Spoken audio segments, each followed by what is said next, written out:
The incoming president will be holding a news conference. The outgoing president will be holding a news conference as well, or a speech, rather. Margaret, set the tone for us in terms of what President Obama will likely say. Is he going to address any of what the Trump administration, or I should say the Trump team, has been working on the last couple days?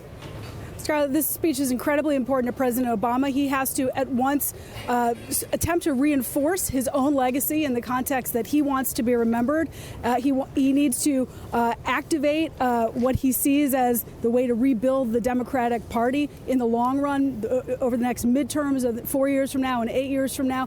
He also needs to make sure he doesn't come across as bitter, even as he does some veiled or perhaps not so veiled critiques of some of the policies and rhetoric of the campaign and to come. So it's going to be a really important balancing act for him. And it's so important to understand the context of this. Sessions up for confirmation today.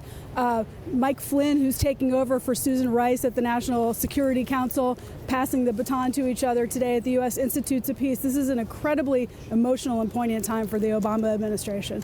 Margaret, we have seen sort of a tenuous relationship between President-elect Donald Trump and President Obama.